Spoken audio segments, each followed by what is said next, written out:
आज के वीडियो में हम बात करने वाले हैं पुष्प के मादा भाग के बारे में। इसके पहले हमने नर भाग के बारे में सारी जानकारी ले ली थी, है ना। हम जान गए थे परागकण क्या होता है, परागकण का किस प्रकार से निर्माण होता है, और बहुत सारी चीज़ें जो परागकण के बारे में थी वो हम सभी के सभी पढ़ चुके हैं। और आज हम समझेंगे, आज हम शुरू करेंगे पुष्प के मादा भाग के बारे में, किस प्रकार से मादा भाग कार्य करता है या किस प्रकार से निर्माण होता है। तो हम जानते हैं पुष्प के मादा भाग को हम किस नाम से जानते हैं, जायांग के नाम से जानते हैं, जो कि हमने बहुत पहले ही समझा हुआ है कि जायांग किसे कहते हैं। यानी कि जब किसी पुष्प में कई वर्तिकाग्र पाए जाएं उसे हम क्या कहते हैं, स्त्री केसर कहते हैं। समझ लेते हैं स्ट्रक्चर के माध्यम से।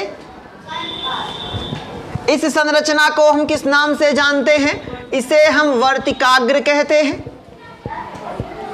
और यहां से लेके यहां तक के भाग को हम क्या कहते हैं, वर्तिका कहते हैं। जबकि ये वाला भाग जो गोल संरचना दिख रही है ये कहलाता है अंडाशय। ध्यान से समझेंगे क्योंकि ये काफी महत्वपूर्ण पॉइंट है। बाकी आगे हम नहीं जाएंगे, वाय दल वृंत की बात हम करेंगे ही नहीं, है ना। हमें समझना है पुष्प के मादा भाग के बारे में, यानी कि जायांग के बारे में, जायांग की संरचना के बारे में, कैसे काम करता है, किस प्रकार से निर्माण होता है मादा युग्मक का। तो एक एक भाग के बारे में समझते हैं। तो सबसे पहले हम समझते हैं वर्तिकाग्र के बारे में। क्या होता है वर्तिकाग्र? तो हम जानते हैं कि वर्तिकाग्र को परागकण का अवतरण मंच कहा जाता है। पॉइंट नोट करते रहिएगा। अवतरण मंच का मतलब क्या होता है? अवतरण मंच का मतलब होता है कि जहां पर परागकण अवतरित होता है, यानी कि परागण के बाद परागकण कहां पहुंचता है, तो वर्तिकाग्र पर ही पहुंचता है, जहां पर इसमें विशेष प्रकार के रसायन पाए जाते हैं जो कि परागकण के अंकुरण में सहायता करते हैं। तो वर्तिकाग्र क्या होता है? वर्तिकाग्र को कहा जाता है परागकण का अवतरण मंच। ये होती है एक छतरी नुमा संरचना, ये होती है एक छतरी नुमा संरचना। तो ये हो गया हमारा वर्तिकाग्र के बारे में कि वर्तिकाग्र क्या होता है। पुष्प का मादा भाग होता है, यानी जायांग का एक हिस्सा होता है जिसे हम वर्तिकाग्र कहते हैं। इसे परागकण का अवतरण मंच, साथ ही साथ अगर हमें यह समझना है कि इसकी संरचना कैसी होती है, तो जिस प्रकार से एक छाता होता है, एक छतरी होती है, उसी प्रकार से वर्तिकाग्र की संरचना पाई जाती है। अगले टॉपिक को अगर हम समझें तो वो हमारा पॉइंट है वर्तिका। अगर हम बात करें वर्तिका की तो हम कहेंगे वर्तिका एक खोखली नली होती है। वर्तिका एक खोखली नली होती है जो कहां पाई जाती है, तो अंडाशय और वर्तिकाग्र के बीच में। आप कहेंगे वर्तिकाग्र और अंडाशय के बीच की खोखली नली को हम क्या कहते हैं, वर्तिका के नाम से जानते हैं। परागण के बाद जब परागकण अंकुरित होता है तो इस वर्तिका से होकर ही ये बीजांड में क्या करता है, प्रवेश करता है। अभी आप आगे पढ़ते जाओगे आपको सारी की सारी संरचनाएं क्लियर होती जाएंगी। तो फिलहाल के लिए वर्तिकाग्र समझ में आ गया, वर्तिका समझ में आ गया। वर्तिका क्या होती है? एक खोखली नली होती है जो कहां उपस्थित होती है, तो वर्तिकाग्र और अंडाशय के बीच में पाई जाती है। इसी से होकर परागनलिका बीजांड में प्रवेश करती है। आगे समझते हैं बेटा हमारा तीसरा टॉपिक जो कि है अंडाशय। अंडाशय की बात करें तो अंडाशय क्या काम करता है ना। अंडाशय क्या काम करता है? इसी अंडाशय के अंदर ही पाया जाता है भ्रूण कोश। भ्रूण का मतलब इसी के अंदर भ्रूण का निर्माण होता है। साथ ही साथ इसी भाग के अंदर अंडाशय के अंदर ही मादा युग्मक यानी कि अंड का निर्माण होता है, यानी कि अंड कोशिका का निर्माण होता है। कैसे होता है ये हम आगे पढ़ेंगे, विस्तार से पढ़ेंगे।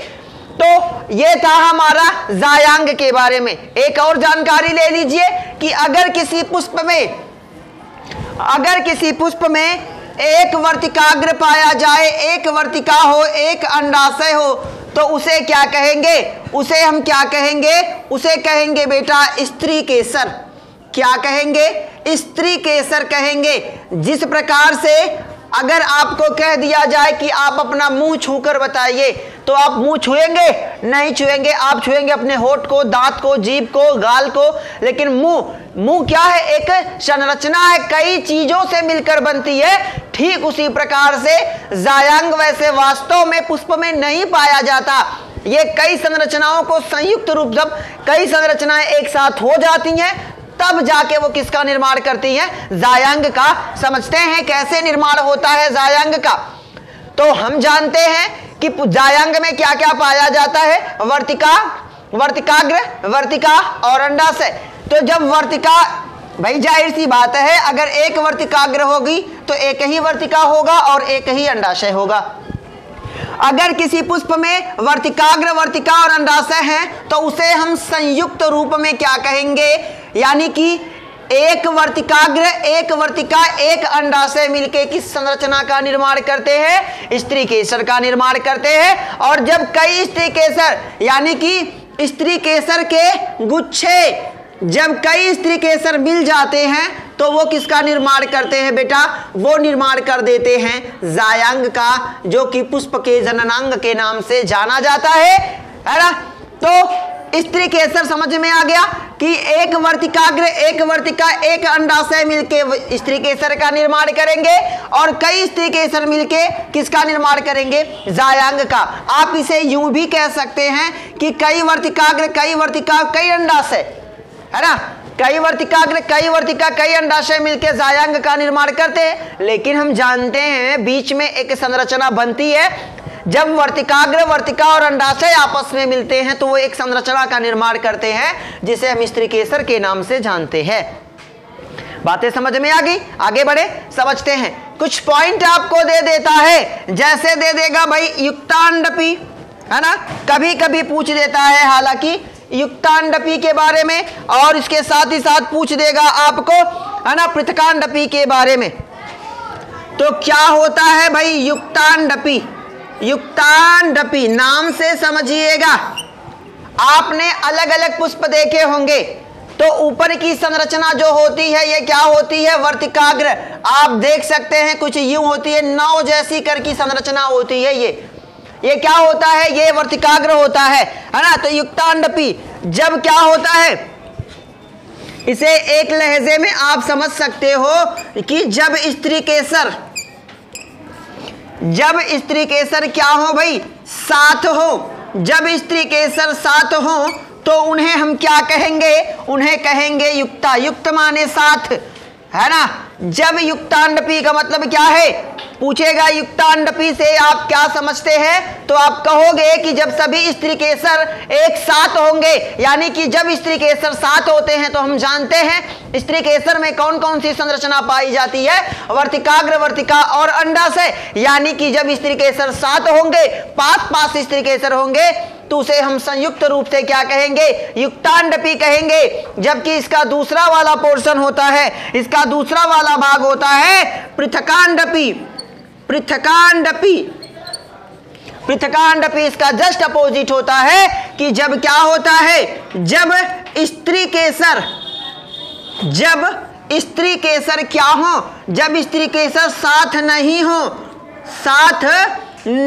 हो तो उसे हम क्या कहेंगे? तो हम उसे कहेंगे बेटा पृथकांडपी। बातें समझ में आ गई किस प्रकार से काम करता है? आगे समझेंगे थोड़ी सी और संरचना, ठीक है? तो देखिए, ये हो गया हमारा, इतना टॉपिक था जायांग के बारे में, ये बेसिक सा कॉन्सेप्ट था। एक पॉइंट और समझ लेते हैं जो कहलाता है गुरु विजारुधानी। क्या कहलाता है? गुरु विजारुधानी। गुरु विजारुधानी क्या होता है? गुरु विजारुधानी समझते हैं। तो अंडाशय के अंदर गोल संरचनाएं पाई जाती हैं। अंडाशय के अंदर गोल संरचनाएं पाई जाती हैं। इस अंडाशय के अंदर आप देखोगे, जब मैं आपको बीजांड की संरचना पढ़ाऊंगा तो वहां आपको यह दिखेगा, ये जो गोल संरचनाएं होती हैं इन्हें क्या कहते हैं? गुरु बीजाणु कहते हैं। क्या कहते हैं? गुरु बीजाणु के नाम से हम जानते हैं, या जिन्हें बीजांड भी कहा जाता है। जब आप बीजांड की संरचना पढ़ोगे तो ये चीज आपको समझ में आ जाएगी। यही आगे चल के, यही बीजांड आगे चल के, यही गुरु बीजाणु आगे चल करके अंड कोशिका का निर्माण करेंगे। कैसे करेंगे वो हम समझेंगे बीजांड की संरचना के बारे में, जब हम बीजांड की संरचना को बेसिक तरीके से पढ़ेंगे तो इसे नोट डाउन करेंगे। अगले वीडियो में हम समझेंगे बीजांड की संरचना के बारे में। Best of luck.